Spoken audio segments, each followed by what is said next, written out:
Let us understand simple and effective method to evaluate fractional indices. I am Anil Kumar.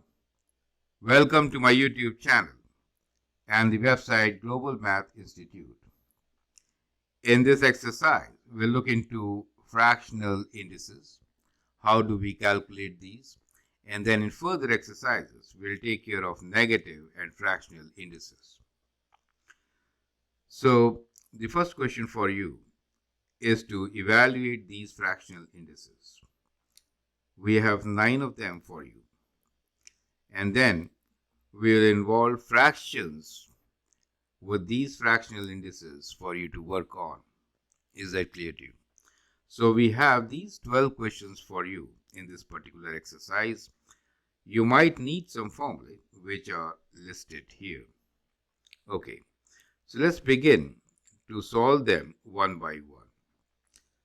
So 100 square root. So to the power of half also means square root, right? So we're trying to evaluate. So when I do 100 to the power of half, it really means like this, right? Square root of 100. And you say square root of 100. So okay, so what is the square root of 100? Square root of 100 is 10. So when you write this, you can write 100 as 10 times 10, right? Multiplying two tens give you 100. And when you square root, you write just one of them. So that is how you really solve them, correct? The next one, 25 square root. So 25, square root means a radical sign like this. 25 can be written as 5 times itself. And then the square root will be 5. Perfect.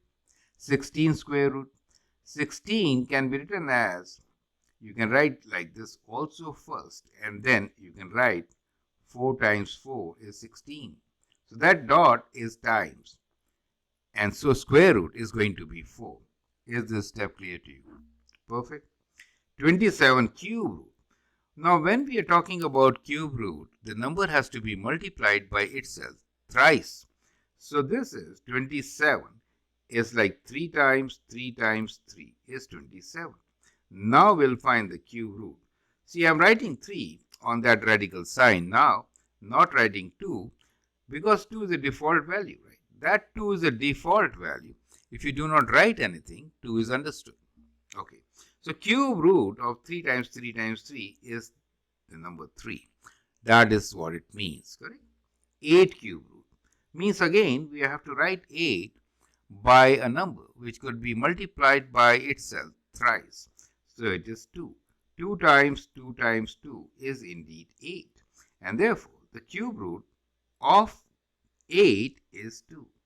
Understood? 125 cube root. It is, you can write cube root of 5 times 5 times 5. That gives you 125, and therefore the cube root is 5. Absolutely clear?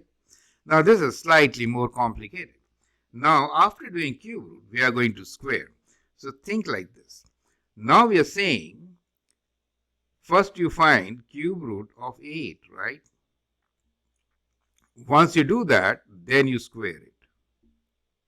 So it's a combination, right? So these are the fractional indices. So cube root of 8, which we just found, is 2, right? We know that. So we'll do 2 square, and 2 square is 4. So we get the answer as 4. Makes sense? So the idea of giving these related questions is to have a good visual look and understand how do we solve such questions and evaluate these expressions. 27 to the power of 4 over 3. So first we'll find the cube root of 27, right? Cube root of 27.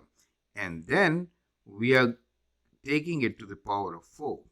27 cube root, as we just did, is 3, right? So we want to evaluate 3 to the power of 4. 3 times 3 times 3 times 3, which is 81, correct? Are you there with me, right? That is how it is. Now 9 to the power of 3 over 2. Basically, you find the square root of 9 and then you cube it. Makes sense? Square root of 9 is 3. Then 3 cube is 27. So we get our answer. Perfect. Have a good look at what we just did. Makes sense, right? Let's move on and find how do we work with these fractions now. Well, individually, you can work with them. When I say 100 over 81 to the power of 1 over 2, we're basically saying something like this. 100 over 81 square root. You see that? Well, individually, you can write like this. Square root of 100 over square root of 81. As you know, square root of 100 is 10 and that of 81 is 9. So that becomes your answer. Simple as that. Now in the next example, we have a combination. Fractions with fractional indices, right? So 25 over 16. So first we'll do the radical part 1 over 2. That is square root, right? To the power of 1 over 2 means square root. So square root of 25 and 16 is known to us.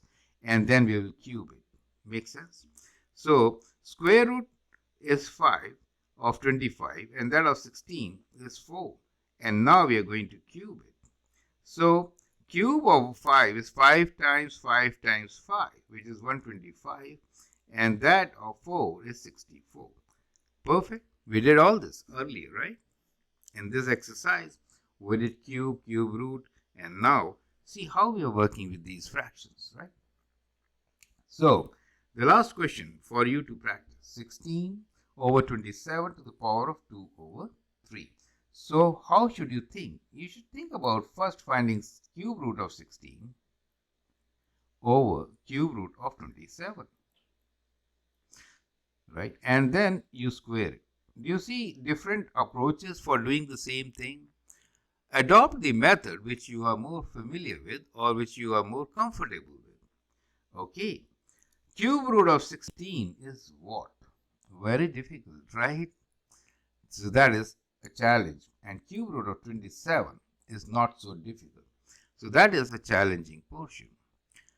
16 can be written as 2, 2, 2, 2, 4 2's, right? So we will continue with this 16 cube root, writing this as 2 times 2 times 2 times 2, correct? That is the cube root, and we are going to square it. On the other hand, denominator 27 is simple. Cube root of 27 is 3, so we can square that. So the denominator is not a big problem. 3 square is 9. What to do with this numerator? We have to square this. That means now we will have 2, 2, 2, 2, 8 of these, right? 1 less than 3 to get rid of this. Perfect. So that means we'll not be able to really get the whole number here. We'll still have a radical, right? So we have still working with cube root of, instead of 4 of these, we have 8 of these now. 2, 2, 2, 2, right? And 4 more, right? 2, 2, 2, 2, right? So 1 shy of making it 9. So we could actually take a set of 3 outside, another set of 3 outside, but 2 will remain inside. Do you see that? So that gives you 2 times 2, which is 4 outside, right? So 4 and cube root of 4. And here we get 9. That is best we can do with this particular number. Make sense? We're going to explore these further in higher level next video. Perfect. So I hope with this you have understood the basic concept. Good for you to get started. Well, this could be complicated as we landed up here, right? So this part is complicated, which we are going to explore further in our videos. But for now, as a first lesson, that should be good for you. Perfect. Feel free to write a comment, share your views. In case you like and subscribe to my videos, that'd be great. In case you want to learn from me, you can always send an email on the address given. Thanks for your time and all the best.